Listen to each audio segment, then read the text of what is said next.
Etymology and historical origin of the baby name King. The name King comes from the English vocabulary word denoting a male monarch. King is ultimately derived from the Old English word cyning, king, which was often used as a nickname to signify someone who exhibited kingly qualities or conducted themselves in a kingly manner. Eventually, King developed into a surname and is one of the few that predate the Domesday Book of 1086, recorded as cyng. Aside from being a popular nickname, King as a surname was also in some cases derived from an occupational name, denoting one who was employed in the royal household. As a given name, King has mainly been used in the United States. For one, parents are hoping to project the same kingly qualities onto their sons, similar to the title names Duke or Earl. Secondly, the name has been used within the African American community in homage to civil rights Martin Luther King, Jr. King could also be considered a short form of Kingston or Kingsley. Personality of the boy named King. The number 5 personality loves the excitement of life and can easily adapt to all situations. As natural adventurers, these personalities thrive on the new and unexpected and prefer to be in constant motion. It makes them feel alive. They'll stir up some action if there's not enough around, and as inherent risk takers, they enjoy pushing the envelope. Naturally rebellious, the 5 personality has no fear and never resists change. Traveling and new experiences feed their souls. 5s are very social and attract friends with ease. People love to be around the 5 fun-loving and exciting energy. This is also a lucky number in numerology, like the 3s, so fortune seems to shine on them, helped along by their own optimism and good nature. 5s have a quick wit, a cerebral mind, and are generally very persuasive. Popularity of the boy named King. King was actually quasi-popular back in the late 1800s. The name appeared on the U.S. mail naming charts since 1880, the first year the government began tracking naming trends in the country. By the 1960s, the name retreated to the shadows and fell off the charts completely. King was basically not used at all in America for almost 50 years, completely forgotten. However, the name would finally make a triumphant return very recently in 2006, the same year that Gwen Stefani named her firstborn son Kingston. King is not as popular as Kingston on the charts, but some parents opted for the simpler, shorter version. There's nothing shy or unassuming about this name. King is reserved for parents who are not exactly subtle about embracing their pride in and hopes for their sons. There's something quite charming about that, in an in-your-face sort of way. Quick facts on King.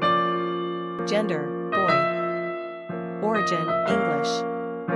Number of syllables, 1. Ranking popularity, 193. Pronunciation, King. Simple meaning, male monarch. Characteristics of King. Adaptable, intellectual, sensual, freedom-loving, progressive, adventurous, easygoing.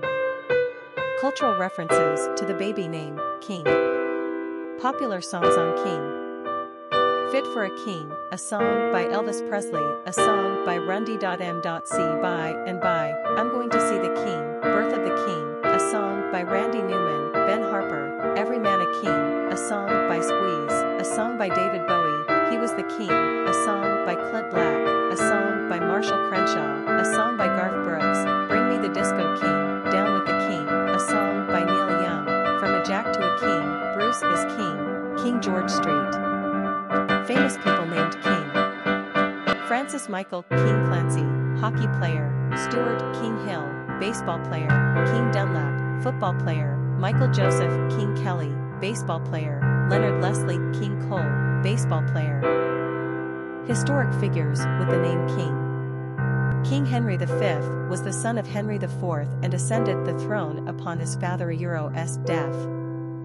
He is known as one of the greatest of all English monarchs and a bane to the French existence. First, Henry V successfully seized the northwest French post, Harfleur. It was an uneven battle and so a massive victory, as the French outnumbered the English by thousands. It was a heady victory for the young king, who was met with much fanfare after returning to London. He wasn't done yet, though. In 1420, he returned to capture Normandy, which resulted in the signing of the Treaty of Troyes, naming Henry the heir to the French throne. He celebrated by marrying the daughter of the then King of France, Charles VI. Her name was Catherine, and she would bear Henry, a son soon to become King Henry VI, and soon to undo his father's fine work.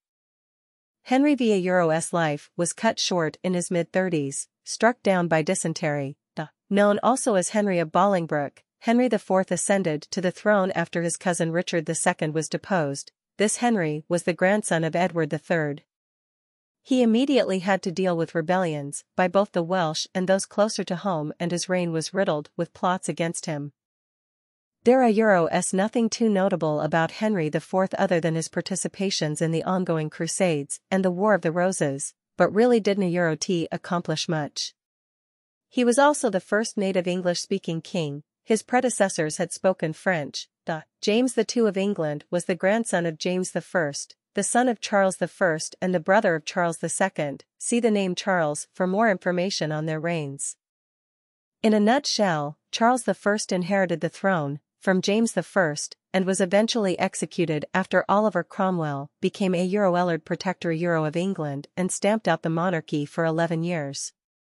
After Cromwell's death, Charles I's son, Charles II, would return from European exile to re-establish the monarchy with the support of the English people. Charles II became known as the Omeri monarch due to his pursuits of pleasure. He was also a closeted Catholic, and converted to Catholicism on his deathbed, but he also knew how to play politics and keep the peace. His brother, the openly Catholic James II, would ascend the throne much to the chagrin of Parliament and the English people, who predominantly did not want to return to Catholicism. So James II was immediately faced with overthrow attempts, and his overzealous defense did nothing to gain further support. Fortunately, for his detractors, James I's first wife was Protestant, so his Protestant daughter Mary was recognized as the preferred heir along with her also Protestant Dutch husband, William of Orange. The Glorious Revolution of 1688 ensued, and James II was forced to abdicate or lose his life. His reign lasted a little more than 3 years. The War of the Roses came in with a Henry, and it went out with a Henry. Henry VII waged the last and final battle of this war when he overthrew King Richard III in 1485 and became the first monarch from the House of Tudor, which turned out to be a long-lasting dynasty. Henry VII was the cool-headed, able king who ushered England into the modern era. Although he was a Lancastrian, he was so by illegitimate descent through King John. He united the Yorks with the Lancasters by marrying Edward Eva's daughter, Elizabeth so now everyone is neatly together under the new House of Tudor, by a little stretch of the imagination. Still, Henry VII was a fine ruler, although not beloved by the people. He kept his distance from the common man. Under Henry VII, the English government came to be more stabilized and centralized, and he died leaving a peaceful and prosperous England to his incurable pleasure-seeking, tyrannically arrogant, hot-headed son, none other than the legendary King Henry VIII. King Henry I was the fourth son of William the Conqueror and the only one to be born in England. Henry succeeded his brother William II as King of England after William's suspicious death during a hunting trip with his brother. Henry, convenient is a word that comes to mind. Henry had to then fight another older brother, Robert, for the throne, which ultimately leads to Roberto's imprisonment. After securing his place on the throne, Henry went on to marry a Scot, Edith, who would later be renamed Matilda, who was the great-granddaughter of Edward the Confessor, thus placating both the Scots and the Saxons. Henry received 2 nicknames during his reign: Beau Clerc, which is French for fine scholar, given his studious nature, and Lion of Justitia, given his judicial reforms, which established a balance for the Anglo-Norman traditions of his kingdom. For the most part, Henry reigned during a period of peace and prosperity. He did leave one problem, though. Matilda only gave him 2 children, William and Matilda, Jr. The heir apparent, William, died at the age of 17 in an unfortunate drowning accident, and Papa Henry was not too keen on his daughter ascending the throne. He married again, Matilda, Sr. had since died in an effort to produce another male heir, but was unsuccessful. The throne eventually went to his nephew, Stephen. That would turn out to be a mistake, because Matilda Jr. was one fiery bitch. David is, according to the Bible, the second king of Israel, of the line of ancestry from which Jesus, the Messiah, was prophesied to have come. Almost as importantly, he is revered as both a warrior and a poet, credited with many of the Psalms. "The Lord is my shepherd, I shall not want a." David also played the harp exquisitely enough to soothe King Saul's misadventures with evil spirits. And he is known as the man who slew the Philistine giant, Goliath, with the clever use of a slingshot. For all this goodness, David is richly rewarded. He is named commander of the armies and is offered Saul's daughter in marriage. But, having gained so much popularity with the people, now makes him the object of Saul's envy and distrust. He plots to kill David, but Saul's own son, Jonathan, warns David and helps him to flee. When both Saul and Jonathan are killed in battle, David becomes king. He restores the Ark of the Covenant to the people and establishes Jerusalem as the center of Israel. All is not holy among David's deeds, however. Lusting after Bathsheba, he impregnates her and has her husband, Uriah, killed in battle.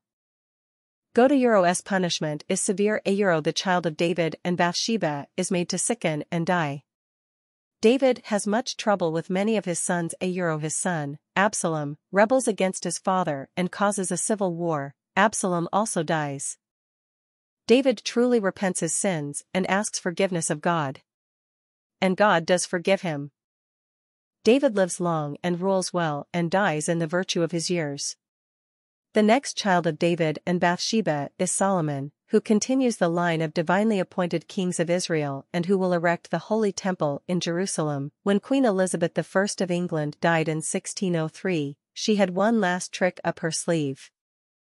She bequeathed the throne to her first cousin once removed, James VI of Scotland, who also happened to be the son of Elizabeth's nuisance of a cousin, Mary Queen of Scots.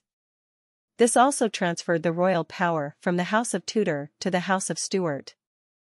James I's reign is notable for a few things. First of all, he felt it was his right to rule with absolute power and therefore basically ignored Parliament until he needed them to help support his lavish lifestyle.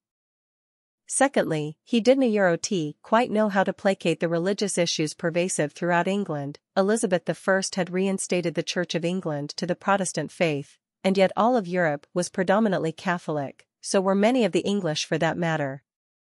Complicating matters, the Puritans were an ever-growing sect of the Protestants and were demanding the eradication of all remnants of Catholic practices still permeating the church services. James basically told the Puritans to get lost, and they did, by sailing to America on the Mayflower in 1620. Despite his lack of diplomacy and insensitivities to religious matters, the publication of the King James Version of the Bible in 1611 was met with extensive approval. Another piece of history important to know about James I is that he was the ruling king when Guy Fawkes attempted to blow up Parliament and the king, intending to blow the Scots back to Scotland. That effort failed, but the British still remember the 5th of November, 1605 that is. James I died at the age of 58, and despite his relatively lackluster reign, he still had the affection of the people. His son, Charles I would inherit the throne. King Henry III was John I's son and Henry I's grandson. He inherited the throne from his father at the age of 9 during another one of those pesky civil wars the English like so much. Thanks, Dad. Not only was he an ineffective ruler, but he went through money like water after several unsuccessful invasions into Wales and France, and prompted rebellions among the barons, who forced him to limit his powers by signing the provisions of Oxford.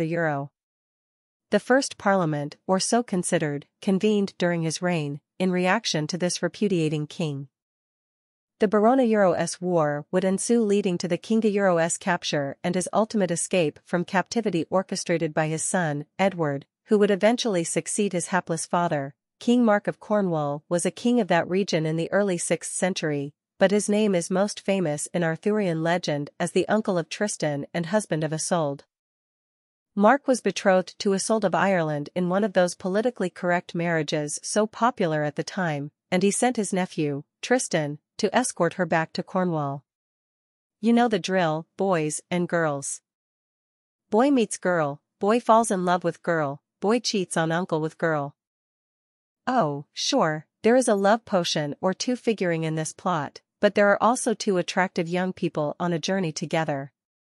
Even after the marriage of Mark and Isolde, the affair continued. Some strong potion. So King Mark finds out, and who can blame him? Banishes Tristan from the kingdom. Tristan goes off and marries a girl called Isolde of Brittany, presumably because she had such a similar name. One little twist: he fails to consummate the marriage because of his great love for the spelling of Isolde. As legend tells us, Tristan and Isolde die in a Romeo and Juliet type of setup, helped along by the badly spelled Isolde. And King Mark married again. Theta-Euros really all we need to know for our purposes here, because Marca-Euros own end wasna Euro t so pleasant either. We gave you the main points on Solomon above.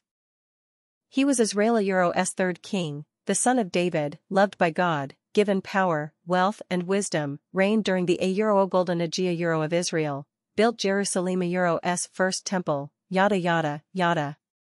It wasna Euro t all sunshine and rainbows for King Solomon. He had 700 wives and princesses and 300 mistresses. Theta-Euros 1,000 women he loved. No wonder the Eurosong of Songa-Euros was written either for him or by him.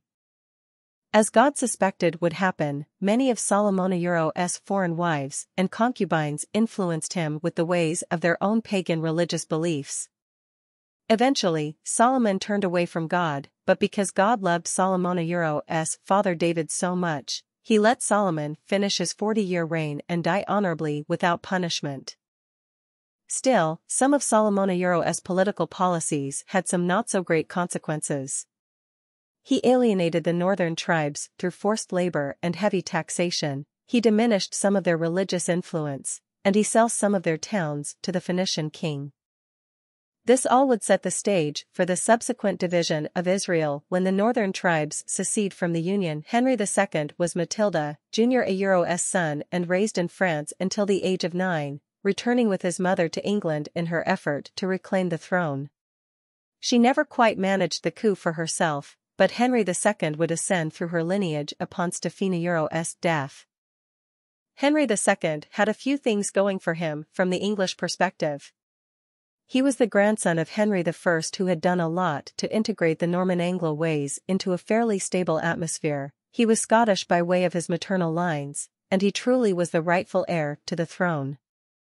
But he also had one glaring problem: his wife Eleanor. She was one tempestuous shrew. Eleanor actively plotted with their sons, Henry, Richard, and Geoffrey, to rebel against their father, and she encouraged invasions by the kings of Scotland and France. Such a nuisance was she that Henry II would eventually place her under house arrest for 15 years. Henry II was a man of reason and intellect like his grandfather and is notable for creating common law in England. Only problem was that Henry expected to extend these royal judicial oversights onto the church. Big mistake. Big mistake.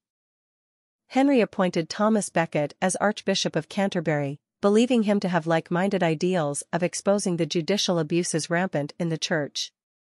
What he didn't expect is that Becket would about face and side with the church. Becket went into exile upon hearing the King-Euros' intention to try him for contempt. When Becket returned to England 6 years later, Henry II screamed, probably rhetorically, will someone rid me of this turbulent priest? Someone took him seriously, because a couple of his knights would go and kill Becket on the altar during church service, thereby martyring him. Needless to say, this event didn't exactly serve to popularize the king among his people, and he was henceforth publicly shamed, forced to walk barefoot through Canterbury, arrive at Bakita's tomb, beg for pardon, and receive a lashing. Not too dignified for a king, huh? His sons Richard I and then John I would succeed him in that order. Brian Boru was born Brian Mac Senna, copyright Tig in Ireland around 941. He was perhaps the greatest military leader Ireland has ever known, and his life deeds were legendary. In 978 he led his warriors to victory and took the kingship of all of Munster. Rulers of other provinces took note and worried he might want more territory. Brian did not back down and eventually took over most of the southern half of Ireland. Not content to stop there, Brian went about Northern Ireland reinforcing his claim to it.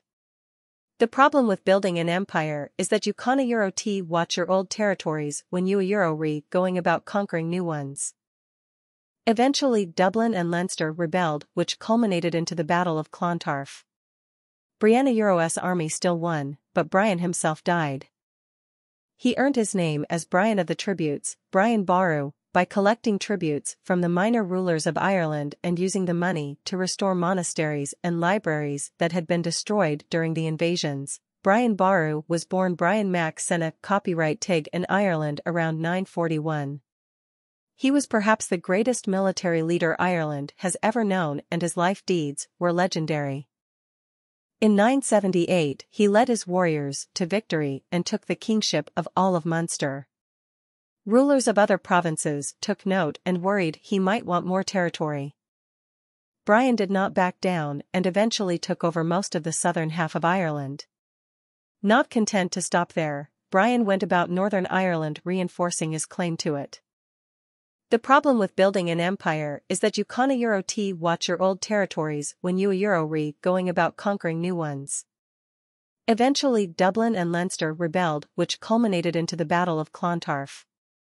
Brianna's army still won, but Brian himself died. He earned his name as Brian of the Tributes, Brian Boru, by collecting tributes from the minor rulers of Ireland and used the money to restore monasteries and libraries that had been destroyed during the invasions. It will be difficult to summarize this one, so we'll try and stick to the key facts and the interesting parts. He became king at the age of 17 after his father died. He loved all forms of leisure and pleasure, hunting, food, wine, music, poetry, but most of all, he liked the ladies. He holds the record for royal marriages. His first wife, Catherine of Aragon, gave birth 8 times but produced only one surviving daughter, Mary. Intent on a male heir, Henry VIII decided he needed a new wife. All he needed was the Pope to grant him an annulment. Only problem was that the Holy Roman Emperor was Catherine's nephew and she had no intentions of letting this happen. The Pope, in turn, could not risk upsetting Rome's ruler, so the Pope did nothing. Furious, Henry VIII severed all connections with the Catholic Church of Rome, had an English archbishop grant his annulment, and married Anne Boleyn, mother to the future Queen Elizabeth I of England. Well, the Pope was having none of that and turned right around and excommunicated the king. What did Henry get for all of his troubles? Another daughter. It's hard not to laugh at this point. Stubborn Henry then makes himself a supreme head of the Church of England and goes around beheading any dissenters. Notice his penchant for beheading people a little later. A only way, or the highway best sums up this man's reign. Back to and who wasn't able to produce a son. Henry, frustrated and tired with poor Anne, moves on to her lady-in-waiting, Jane Seymour. He has and beheaded on trumped-up charges of treason for get these unfaithfulness. Now theta the pot calling the kettle black. Good old Jane manages to capture one of those Y chromosomes and gives birth to a son, much to Henry's delight, but she dies 12 days later from complications. Next, enter, Anne of Cleves, a marriage that was prearranged. When they finally meet for the first time in person, the disappointment is mutual. Anne was reportedly plain, boring and acne-scarred. Henry was no Don Juan himself at this point in his life, grossly overweight and generally nasty. He had that one annulled 7 months later, and those he could find to blame for the disastrous pairing were promptly beheaded. And of Cleves got to keep her head, and Henry did pay spousal support. After End of Cleves came Catherine Howard, a beautiful 18-year-old, to Henry a €49. Enamored with the young sprite at first, Henry wasted no time demanding a off with her head, a when he learned of her extramarital affairs. Last but not least, we have Catherine Parr. The man liked the name Catherine, apparently. She, too, was young, 31, but married the fat old king more from a sense of duty than an aspiring interest in social status and wealth, and she was good to him. She was the one that was there to the end, and he named her regent before dying at the age of 55. Detestable in so many ways, you have to admit, Henry VIII was one colorful character. Henry VI not only ascended to the English throne at the age of 9 months, but at the ripe old age of 1, he also was King of France. Too young, his uncles would serve as regents and more royal family members would crawl out from the woodwork with their greed for power. About the only good that came out of this naive King de reign was a passion for education and building. Eton College and King de College were erected during his time. Turns out, Henry VIII's biggest problem would be a French peasant girl by the name of Joan of Arc. According to her story, which she shared with the Dauphin of France, the voices of the Saints Michael, Catherine and Margaret told her that she alone could drive the English out of France. We can just imagine that the poor, hapless Dauphin, unable to motivate the French people himself, responded with a resounding "Oh sweet dude. Go for it, so little Joni throws on her amour, jumps on her white horse, and heads for Orleans. Her zealous faith in the Lord Wishes and her firm belief in her own purpose must have rubbed off on the people who joined her one-person uprising, because the English would eventually exit stage left. For more on Joan, see the name Joan. The English and the French are still amidst the 100-year War, but we are nearing the end now. Henry VI made a terrible mistake by not taking France's offer of Normandy and Aquitaine if they would just get the hell out, because the French would eventually recapture all of their land back. Of course, this was not Henry's only problem. Back at home, he wasn't so popular, particularly given the miserable losses to the French. Enter Richard of York, Henry's cousin, who was seen as an arguably more legitimate heir to the throne than the current king. Fast forward to the War of Roses, in which two distinct lineages fight over the monarchy for the next 30 years. They brought new meaning to the term dysfunction families. And their battles with one another were seriously violent. Henry VI would ultimately be captured and killed, and the Duke of York's son would become King Edward IV of England, thus transferring the monarchy to a new house, Lancastrians to the Yorks.